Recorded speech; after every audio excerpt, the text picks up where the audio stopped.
Hello everyone. In the earlier lecture we saw introduction to multivariate normal distribution. There are few more points about multivariate normal distribution that I would like to make before we go on to study the properties. Okay.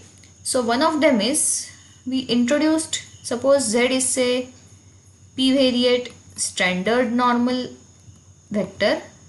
Standard normal means the means are 0, variances of components are 1 and the covariances are 0.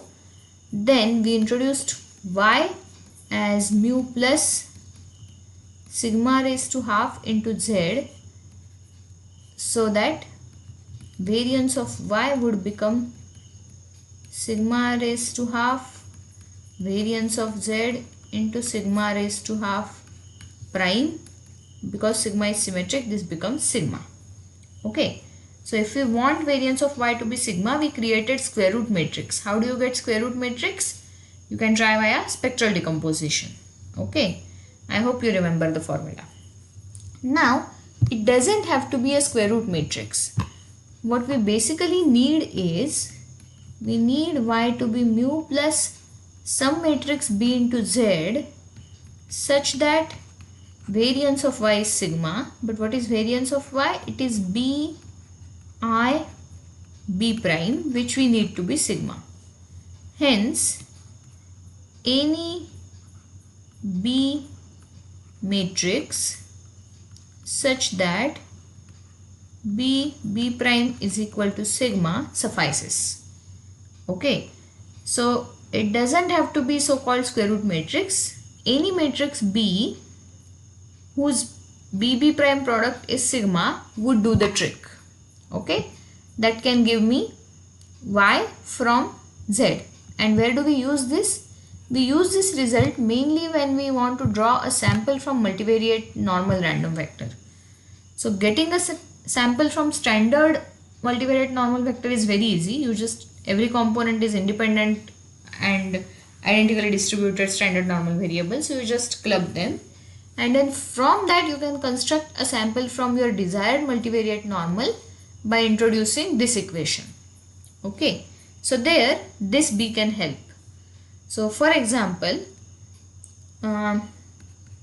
let's say my sigma matrix is say 1, 2, 2, 9. Okay, is it a valid variance coherence matrix? It has to be non-singular. So 9 minus 4, yes, it's non-singular and the determinant is positive. Okay. So it's positive definite also because this entry is also positive. So this is a valid variance coherence matrix. So our aim is, so square root you can find via spectral decomposition, you know that. But our aim is to find b such that b prime is sigma. And generally we take this b to be either upper triangular or lower triangular so that our job is easy. Okay, so we take this b to be either upper triangular or lower triangular. So if I take this b to be say lower triangular, then what happens? So let me define b as say b1, 0, b2, b3. Okay, because I'm taking it to be lower triangular.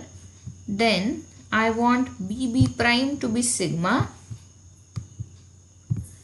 So b1, 0, b2, b3 into b1, b2, 0, b3. This has to be sigma. So let me take sigma 1, 1, sigma 1, 2, sigma 2, 1, sigma 2, 2. We know that sigma 1, 2 and sigma 2, 1 are same.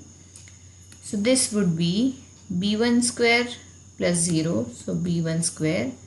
Then b1, b2 plus 0, so this is b1 b2, b2 b1 plus 0, so this is b1 b2 again basically, and b2 square plus b3 square, correct?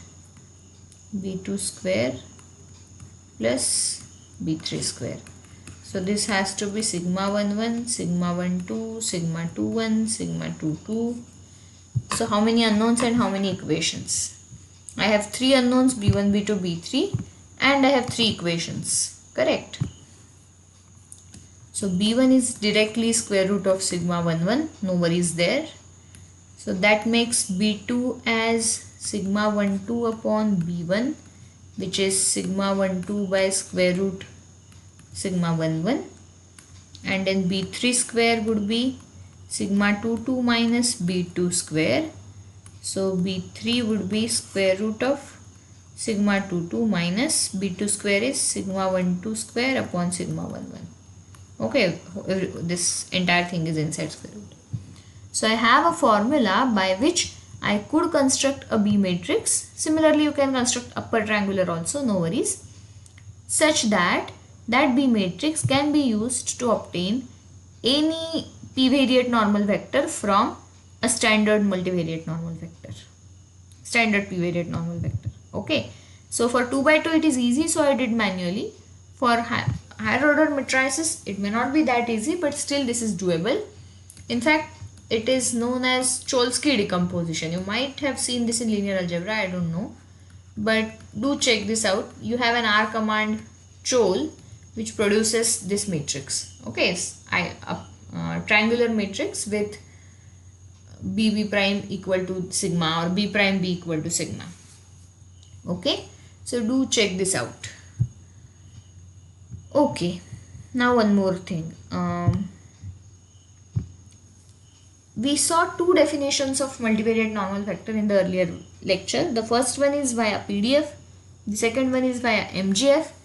There is another definition which is via linear combinations. Okay, so what does that definition says? It says that a vector y is said to follow p-variate normal distribution. So y has to be p cross 1.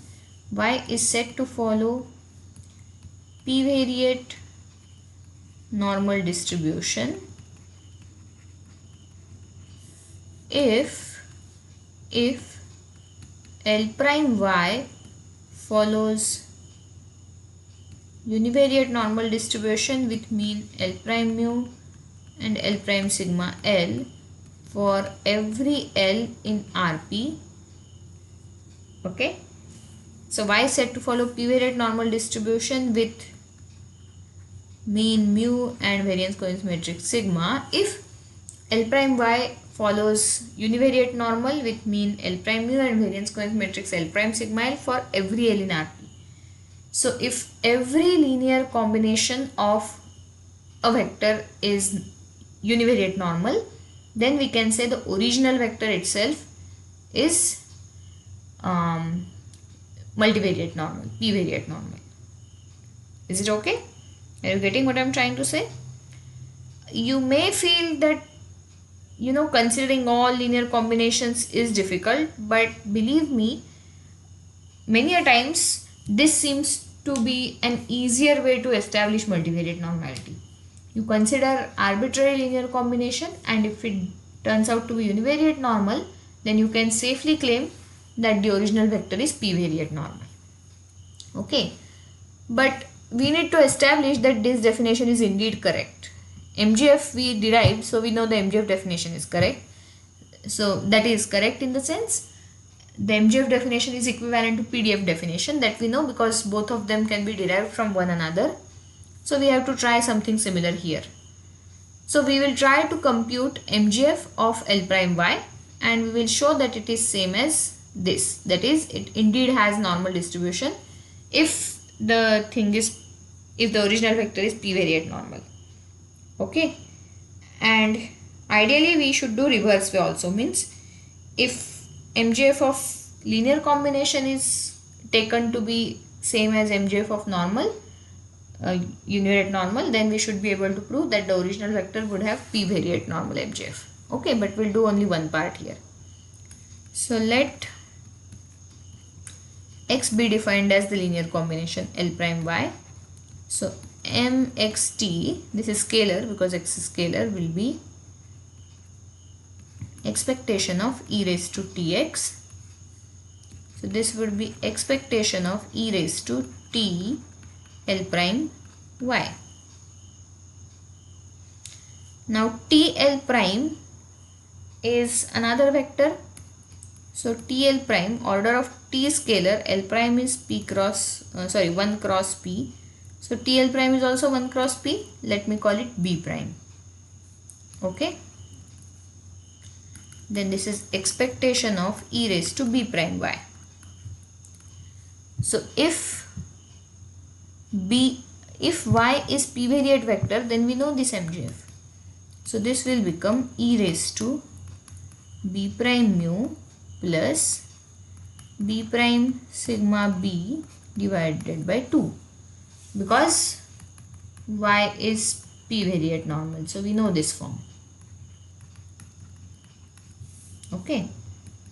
And this I could write as e raised to B prime I can now substitute. So B prime is T L prime mu, correct? T is scalar,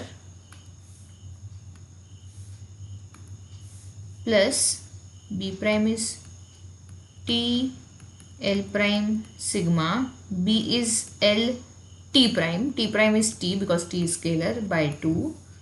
So this becomes e raised to T L prime mu plus T square by 2 L prime sigma L. So L prime mu we already know is mean of x. So this is T mu x plus T square sigma square x by 2, which is exactly the MGF of univariate normal, correct? So we have equivalence and we can go backwards also. So you start with univariate normal MGF. You know mean and variance anyway, you know. Without normality also you know mean and variance of L prime x would be this, L prime y would be these. And then you go one step back, one step back, one step back, where you reach this stage. Okay. So we have proved that this is an equivalent definition. Equivalent definition means if you want to check whether a vector is p-variate normal, you can try to check whether every linear combination of that vector is univariate normal. Okay. So this is known as definition of p-variate normal vector via linear combination. And it has some interesting implications. For example, because of this you can prove that every subvector, so this is an homework, you can try.